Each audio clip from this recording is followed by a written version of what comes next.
If startups start, they obviously are going to have a financial plan, a business plan. They should also have a marketing plan, because if no one knows about you, it doesn't really matter about the rest. Welcome back to the Bringing Up Business podcast, where we talk about raising a business and a family. If you're a business owner who wants to scale while showing up for your kids, you are in the right place. I am your host, Kayla Sachet, toddler mom and owner of a marketing agency called Umari Digital. Umari Digital supports small businesses with websites and marketing so entrepreneurs can focus on what they do best. On today's episode, we have the honor of chatting with a creative leader whose large-scale public campaigns and environmental branding spans industries and continents.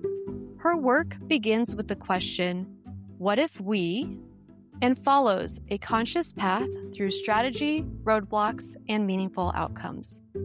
Introducing Helen Young, founder of EnZed Design. Helen, I'm so excited to have you here, and welcome to the show. Thank you. I'm excited to be here and have a nice chat. Yes, I've been looking forward. So let's dive in. From your 30 years of experience, why is branding important for new or existing businesses? Why does it even matter? Yeah, well, it matters for a lot of reasons. One is that your business needs to have a personality, and the brand can express that. And not the surface personality that we think of, but more of, the depth of explaining visually what you do and where you're positioned in your industry. So that's really important. And even right out of the gate for an entrepreneur who, they're in do-it-yourself mode, it's still really important to make sure that your brand at the very beginning reflects well what you do now and has the ability to grow with you into what you will be doing in 5 years, 10 years, 50 years. And of course, there's going to be refreshes throughout those decades, but you really have to start by thinking about how you want to show up to your potential clients and vendors right from the beginning. That makes complete sense. I think of branding almost as choosing your outfit, right? If you're going to present in front of a large crowd, you're going to put on a certain outfit. Whereas if you're going out for drinks with your friends, that's a different outfit. Absolutely. And so it sounds like a huge part of branding is understanding your audience and who you are showing up for and how you can best present for them. Does that?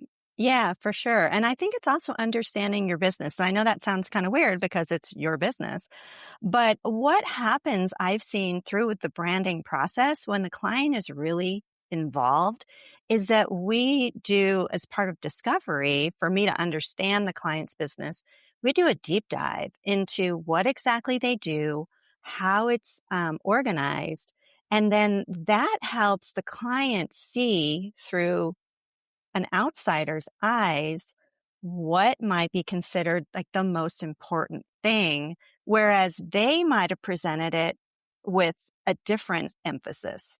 And so the branding process really helps them see, like, what are the features and the benefits and focus on the benefits to the person that's ultimately going to use their service or product.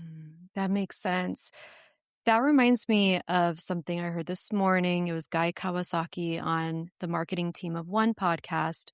And he talks about how a business should eat their own dog food.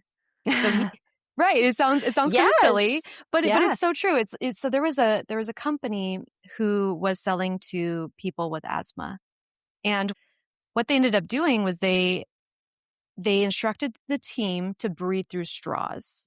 And it's not exactly the same as having asthma, but that helped the team better empathize with the consumer. The consumer has asthma, so this is what it could be like, and so this is how we can better tailor the product. And that was on a product level, but that can also apply to branding and marketing on a larger level too. Yeah, absolutely. I think that's actually a really good example because it's such a tangible example. And I think products are almost easier for clients to get their head around branding and marketing because it solves a direct problem. Like the use of it creates something for the person that buys it and uses it, right? But Right. for a service that maybe is in a competitive field in particular, I think that's where it's harder for them to back up and see why would somebody come to you Mhm. and what are the different problems, and also so many different types of reasons, right? Like different problems to solve or different like perspectives from their consumer, their client that they have to think through. So to your point, market research is basically kind of what they were doing there. I mean, they weren't asking asthmatics to talk about what they go through, but they were experiencing it for themselves. And I think anytime you can get into somebody's shoes and empathize with what they might be doing or what they might be needing is a really critical part of like creating your marketing plan and strategy. Yeah, absolutely. What are some questions that the business owner could ask themselves to better understand their consumer? If they can back up and and walk through the day of their consumer. Mm. So if the consumer is choosing a service, what has prompted them to come and need this service? And Mm. what has prompted them to come and seek them specifically out for this service? So what I think they could do is what I've done for clients before is create fake bios of people who might buy their product. Like all the way down to what their age is, what they do on the weekends, what their day was like today, that kind of thing. And then they have maybe 5 or 6 of them from all different walks of life. And then they can completely visualize, oh, well, if I was walking, it's almost like experience mapping, right? Like if I was walking through this life and I had 2 toddlers I was trying to get to into the car and happy and la la, and then I had to go off and do this other thing, what would that be like? It would not be streamlined. No, It would, it's not yeah, streamlined. yeah, It's very difficult. I have one toddler. I can only imagine two. Oh no. right? Right? So, that you've got to get in the mind of like where their headspace is. And to do that, I think you really have to follow them through Mm, through their decision making. What are their obstacles? What are yeah. their hopes and dreams for, I know that's kind of, out there, but like, the Yeah. idea of what does it want to solve for them? Why do they need it? Why do they Mhm. want it? You know? Right. Yeah. So Right. I think, creating some fake bios and just walking through those steps of getting into their mind would be great. And also, if you can do it, actual market research is always a good thing. What does actual market research entail?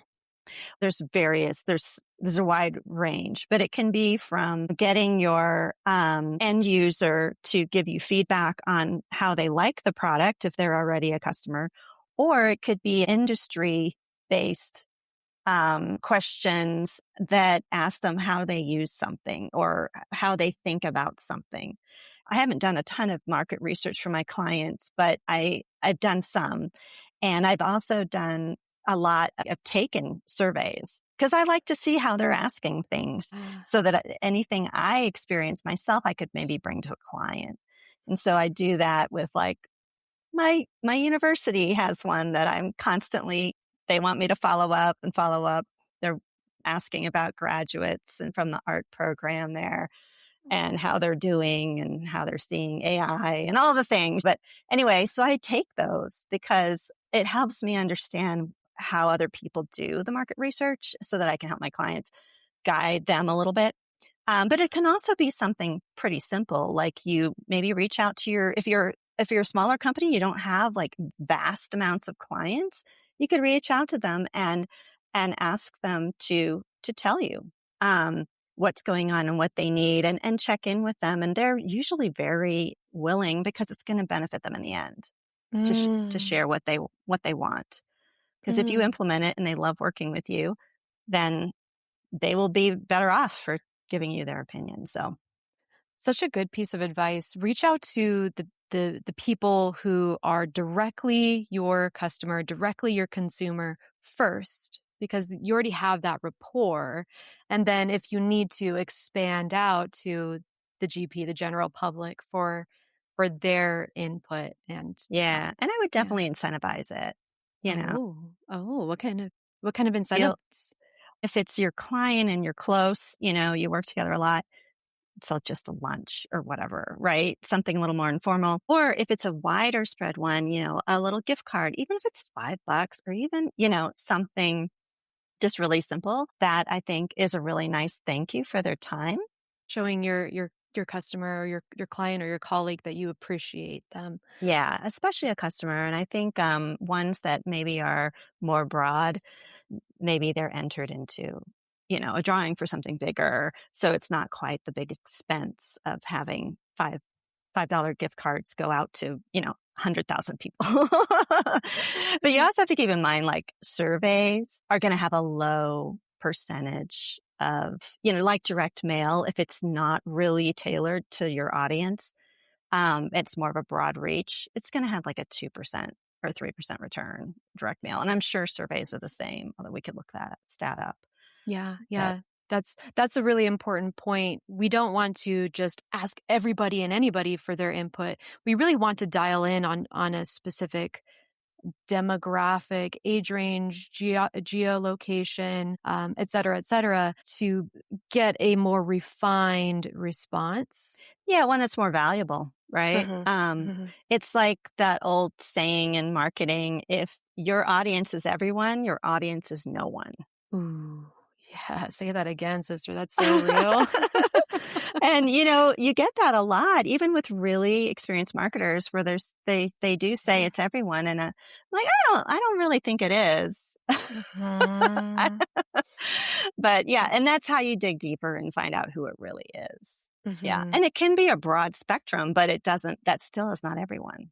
Brilliant. Brilliant. So true. So true. So let's break down branding. What actually goes into it? What is a brand?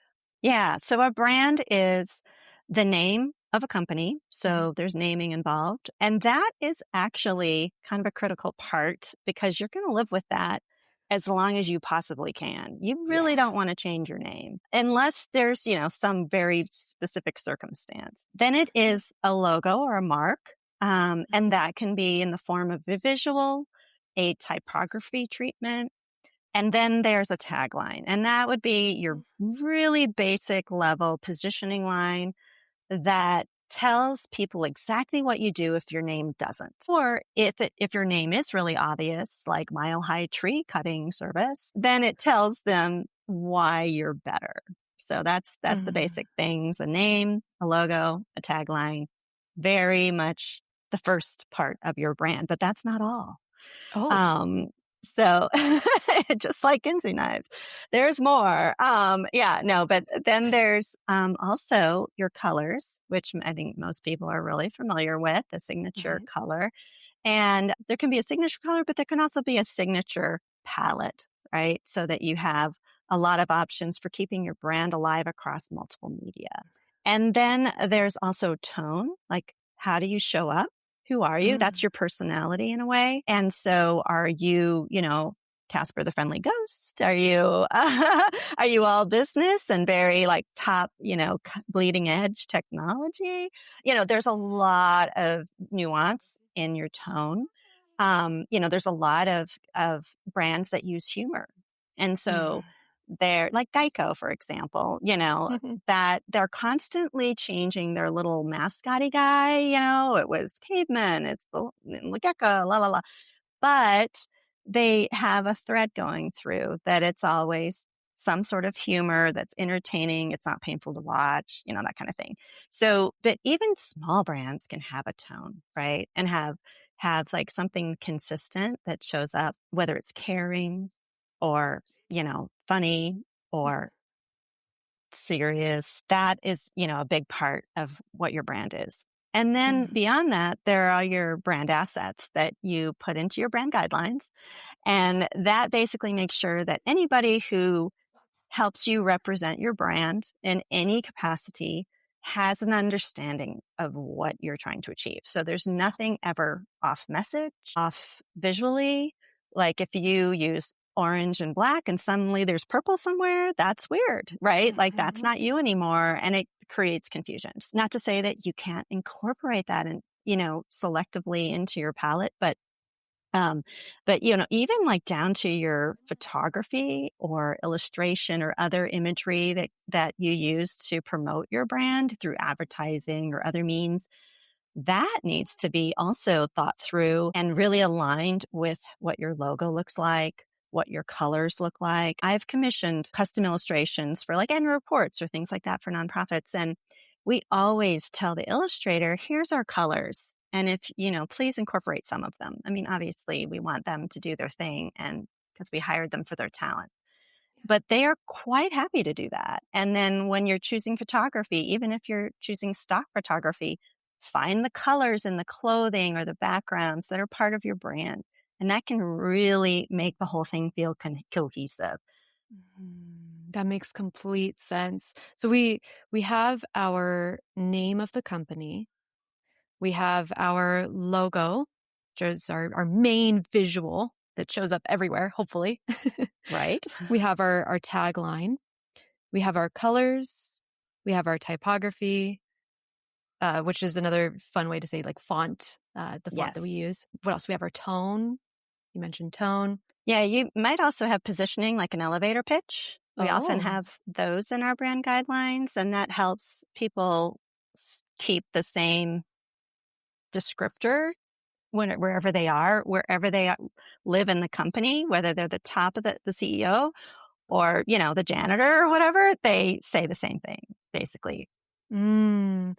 Yeah. And it's something that I have realized over time with the different clients and their different businesses is that if they don't have a grasp on their brand from the start, it tends to de-thread throughout all of their different marketing and assets and even sales collateral. And you mentioned earlier, the whole point of a brand is to help with cohesiveness. And so if we have different colors over here on our website and we have a logo that looks different on social media, but it's totally different on our letterhead, for example, like it doesn't feel like we're working with the same company. It tends to all get lost. Are there any, other than cohesiveness, are there any other major reasons why we should care about having all of these elements predefined? Well, to your point about sales, if your sales team is not aware of how you're presenting your company, they could sell it wrong. Ooh. You know what I mean? Like they could overpromise, underpromise. They could maybe not really focus on the benefit that you think is the most important or the Mhm. differentiator. So they could go in thinking, oh, well, it's all about price, but it's not. That's not where your differentiator lies. Even if you are price competitive, your differentiator may be the level of quality or the service or something completely different or the Right. colors that your product comes in. And people buy stuff for a lot of different reasons. So making sure that the brand guidelines don't stay in your marketing department, but they go out to every single person as like an onboarding for new hires. It is Mm. such a building block or a foundation for your company, just as Mm. much as a marketing plan, a financial plan. Your branding is just as important. Oof. Wow, this sounds really, really important. And so if we go into hiring, for example, and we say, hey, our company needs your help with developing this video, or our company needs help with sales. These are our brand guidelines. It sounds like there needs to be that conversation and that understanding that whoever you are about to hire completely grasps everything that is about your brand. Otherwise, there might be a mismatch. Yeah. Yeah. In a lot of different creative spaces, there's technologies that are newer or enticing, like a Mm. video designer may want to use an effect or something new to them that they can't wait to use on their next project. And it may be completely appropriate, but it might not. And so having a guideline. And again, I see these as guidelines. They're not like the brand police. They're a place to give you that structure to work within, and then other people can be creative within it. But a lot of marketing directors and VPs, they have a really good grasp, if they've been in their business for a while, of what's going to fly. And that's why it's so important to listen to those clients and make sure that they're really understood and heard, because I've seen other partners that have done video or have done something that EnZed doesn't offer as much of, or if it's related to an event, that kind of thing, that's outside of our scope. They get it wrong sometimes. And when the client gives them feedback, they don't always embrace it. You want the brand guidelines to be kind of the ambassador of how to talk about your company. And now, a quick message from our sponsor.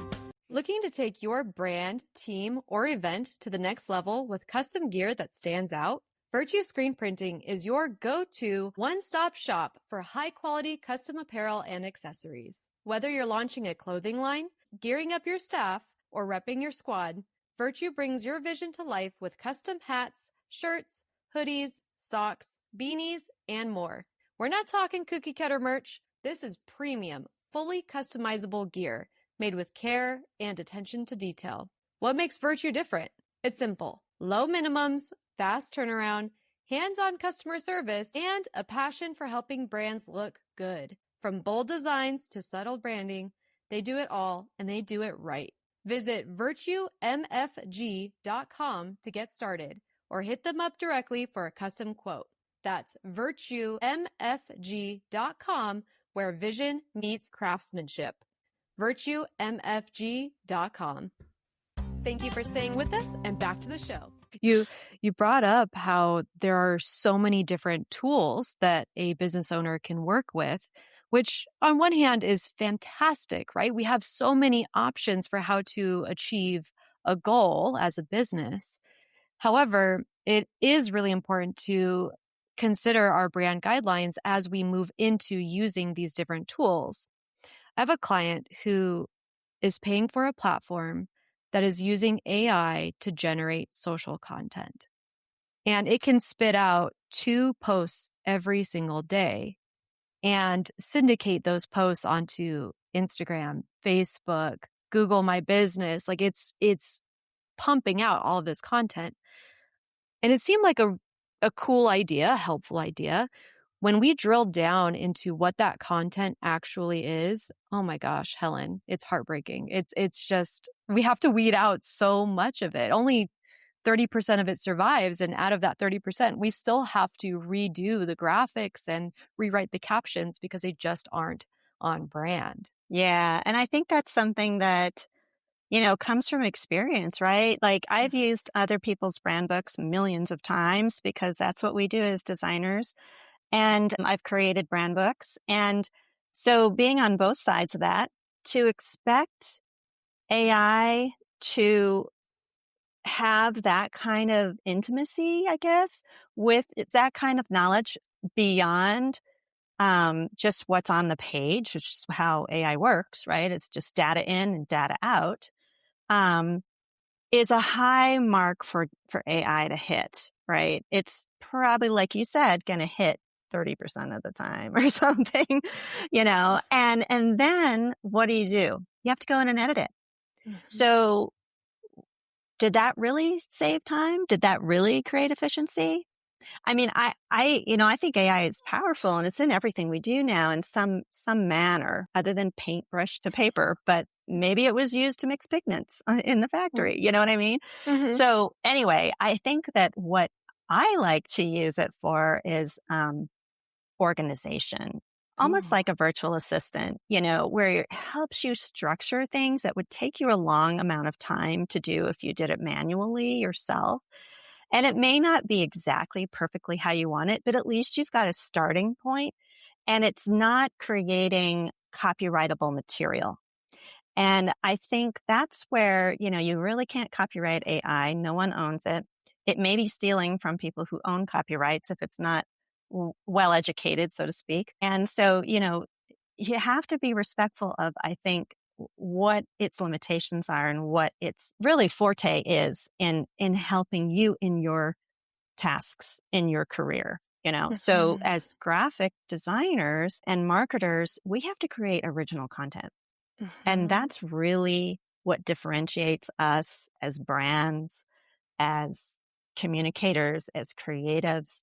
And I don't think you can rely on AI for that yet. I mean, maybe one day you could train it to your own tone of voice. So it's your Kayla's like voice Mhm. and it's all about, and it only sources you.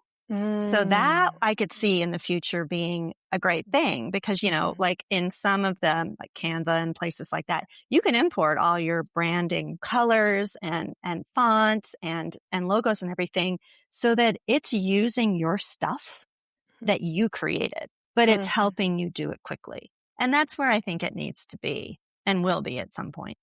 Right, right. Over time, hopefully it will get to learn who we actually are, what our brand is, and use those assets. And to the whole point of branding and why we should do it as business owners, well, we have to have that starting place in order to be able to use the AI to hire the people to create these assets to begin with. Otherwise, we're just kind of, I don't know, we're just floundering. We don't really have a Yeah. direction. I think it's like recognizing what you can outsource, right? Mhm. In your process, your creative process or your business. And then deciding what level of expertise do you need for that task? And does Mm. AI fit in that place or does a person or five fit in that spot?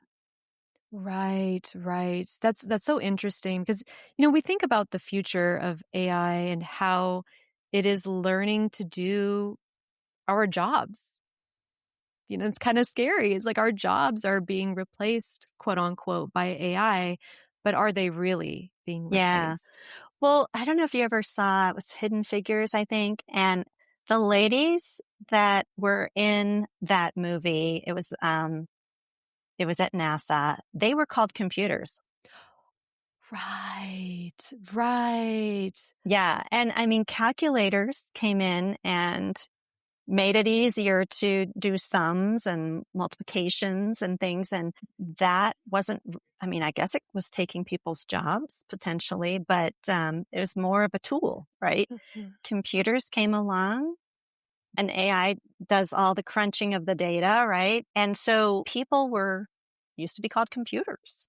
Now computers are aiding people. And so but they don't do stuff on their own. You have to guide them, Right, right? So it's the human mind that's still working with the tools. It's just the right. tools maybe can do it faster now, certain tasks faster than the human mind, like processing through just like tons and tons of medical data Mhm. to reach a conclusion more quickly for the Right, scientists that are looking at it, that have the experience to know what it means.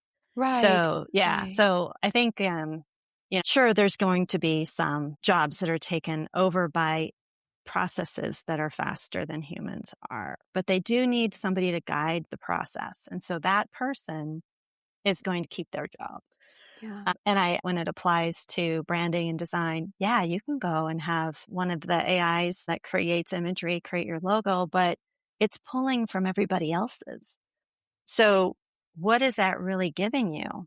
Is that giving Right. you a unique look in your industry or is it giving you and also look in your industry? Oof, that's so true. Like you didn't do it first, you're just follower. So you got to, keep that in mind is these looks can, if you're a startup, you don't have a lot of money, that's totally understandable. And you can do things, I think, to control your spending at the beginning. But Mhm. what I would recommend to a startup that maybe doesn't have money and wants to go to AI because it seems like the easiest way to get a logo done quickly and yada yada is I would instead take just a little budget, even if you can't afford like a total professional graphic designer, and just meet with them and have a consultation and talk through the Mhm. business and what visually or naming wise, what their perspective is on it. And then that would guide you to having to do a DIY if you need to. But at least you've got an expert helping you guide the process, even if they're not physically doing the work. So that's a possible option, but obviously it's best to hire a true pro if you've got the funds. If startups they obviously are going to have a financial plan, a business plan. They should also have a marketing plan, because if no one knows about you, it doesn't really matter about the rest. Oh, yeah. Say that again. It's so true. I've seen I've seen businesses make the mistake where they build the thing and then they sit back and they wait for all of the customers and clients to just come out of thin air and give them money. And that's not how it works. Well, that and it takes time, like we've talked about before. You can put something out there, it could be amazing, but you're competing with so much stuff now, so many media. Like, remember when it was just like print and billboards, like before web? Like, that's not that long ago, but it feels eons ago. Like we never lived in that time. And now there's so many more new socials and all the things. So it's pretty complicated. Yeah. And that brings up a benefit to niching down and specifying your brand as a standout instead of asking AI to just draw up any old logo, right? But instead you're understanding your client in a very specific way and you're speaking to them in a very specific way. That is organically going to help give you an edge. It's not going to do everything, but that helps. Definitely. It'll find your people faster. So let's think about, okay, if I'm the small business owner and I want to hire someone, you gave the brilliant advice of taking a consultation call, which is a great idea. And let's caveat that. Please expect to pay for that person's time. Oh, absolutely. A lot of creatives will give you 15 minutes just to see if you guys are of interest to each other. But then after that, it's on the clock, and you're going to be speaking with the top person. So you're going to be paying over $100 an hour. Yep. In a lot of metro areas, much more than that, but not like a lawyer.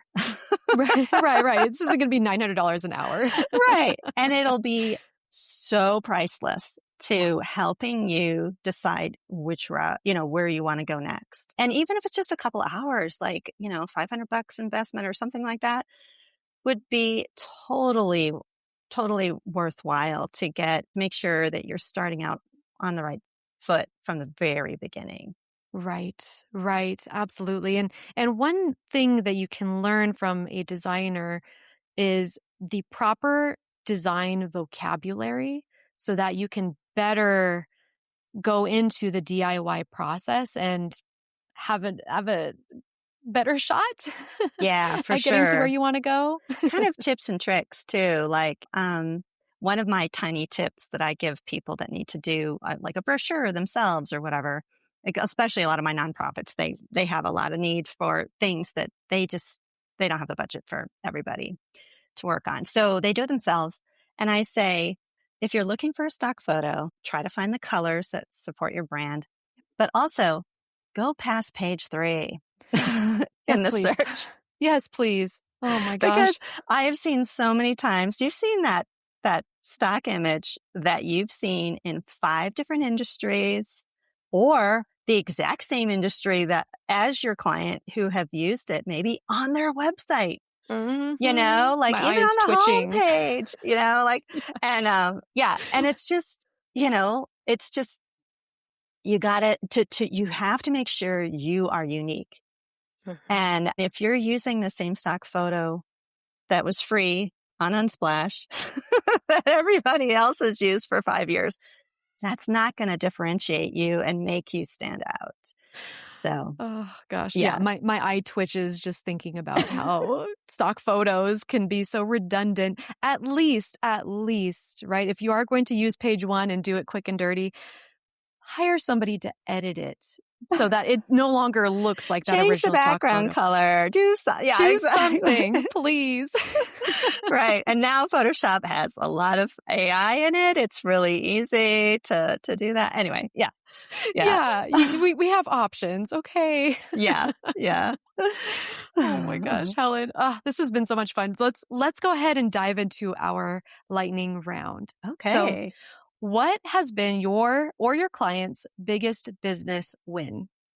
Well, for Mm, for me, you know, I think it's the longevity yeah. that I've had because I've been through so many cycles, right?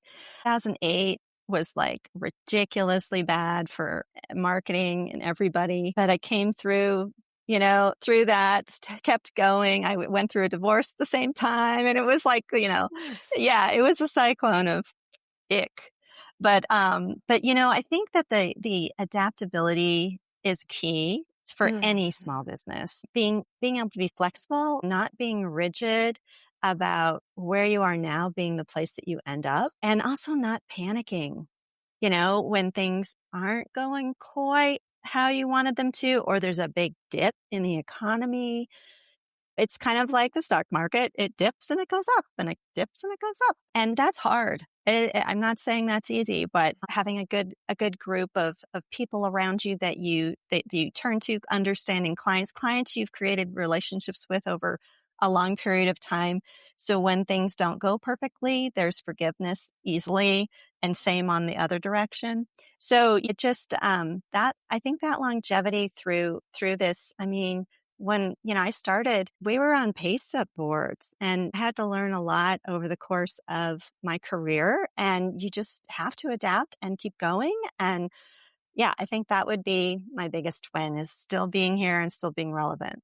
Oof, yes. 30 years, you did that. You did that. That's amazing.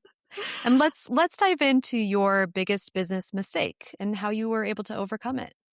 I would say my biggest mistake is trying to do everything myself. Mm, And mm, part of that is necessity, wearing a lot of hats. But also part of that, I think, is a little bit of perfectionism, a little bit of a recovering perfectionist. mhm, But also, I think I want to learn it so that I understand it. So if I do delegate it, that I can ask the right questions, have the right expectations for what something can do. For example, I had my junior designer learn After Effects and create video and animations. And I had to know enough about it in order to art direct the mm, project, right? So I had to like open it up, get my hands in there, figure out the sound and the pacing and just so I knew what it was capable of. And so I don't think that's necessarily a horrible mistake, but it mm, definitely has caused me some pain from time to time. Luckily, mm, you can remedy, and over time you learn what can I delegate, what has to be me. That's an important question to ask ourselves as But we how many go times have through you our said to tasks. yourself, "If only I could clone myself"? Oh my gosh, too many. Yeah, yeah. I mean, Too many. including how my brain works. Well, Right, maybe that's not right. such a great thing. Right, right. And you know what I've learned too is yeah, like I want to clone myself, but also I kind of don't. Like I Yeah. actually want to hire people who are better than me because they bring to the table. Absolutely, because I am limited. I'm a one person. You want Right. all the brains, right? Yes, yes, give me the brains. Yeah. Yeah, and you want all the different perspectives, And yeah, so Yes, yes. So let's dive into your most successful marketing strategy for your business or clients. well, I think for any business, but definitely clients, has been a couple of things, but mostly it is having a good array of media. As we kind of touched on earlier, I started as a print designer, and that's the media that existed.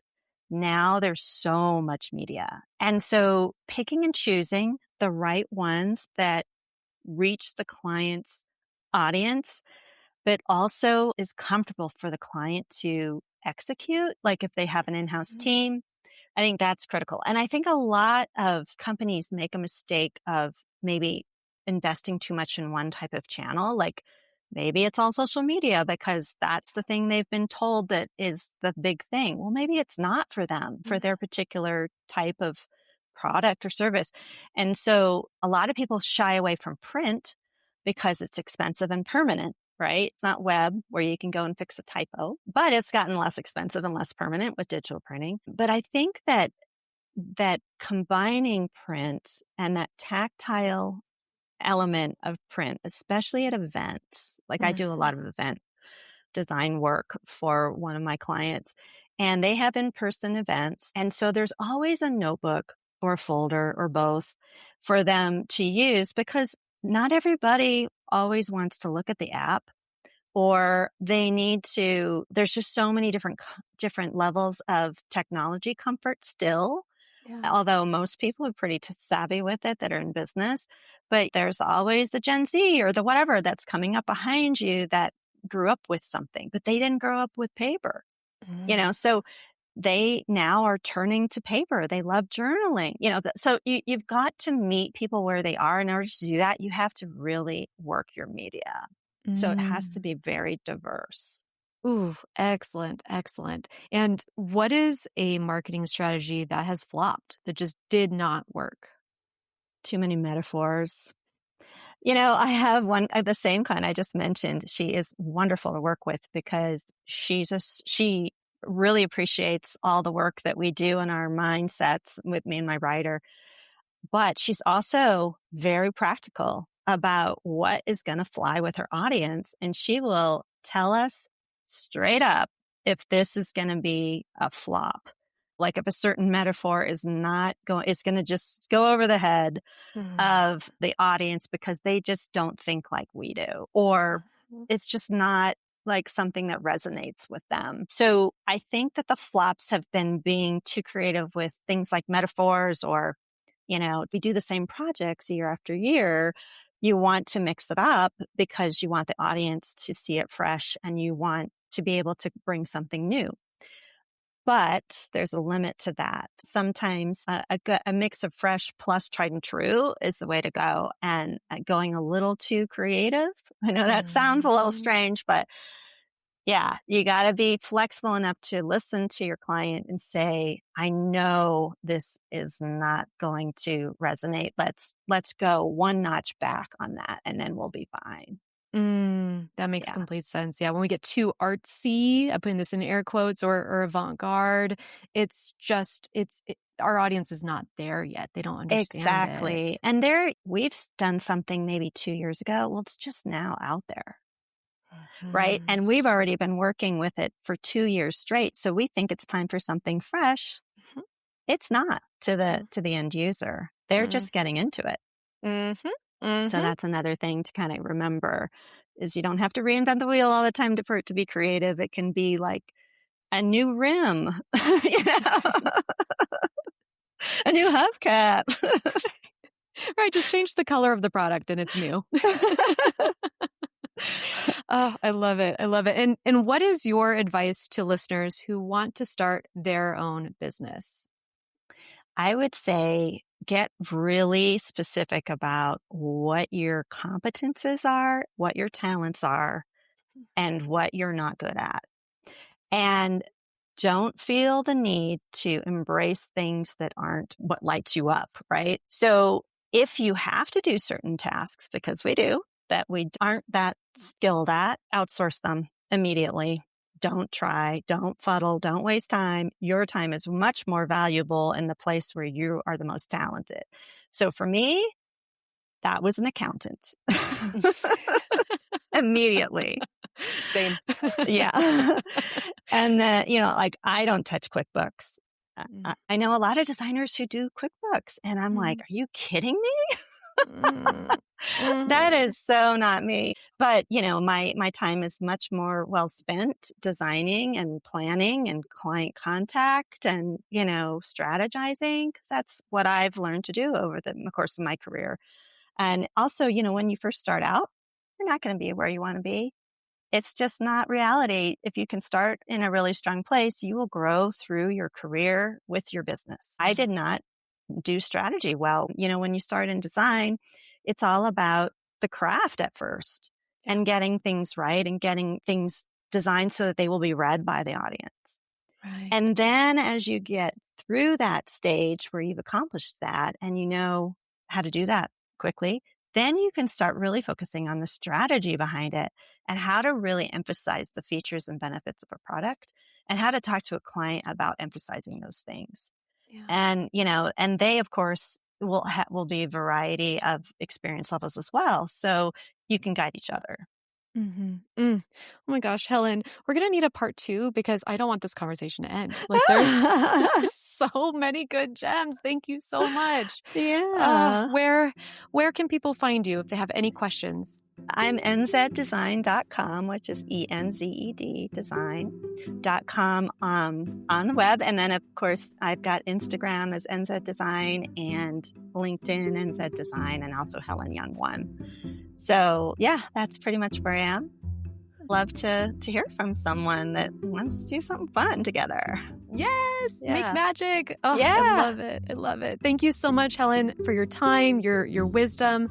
I've learned a lot, and I know that the audience has too. Yeah, well, it's fun talking with you because we're so similar in our backgrounds. And yeah, I think it was a great conversation. Thank you so much. Say bye-bye. Bye-bye. Say bye-bye. See you later. Bye-bye. See you later. Thank you for joining us on Bringing Up Business. If you enjoyed this episode, it would mean the world if you took a quick second to rate our show on Apple or Spotify, or write a comment on YouTube.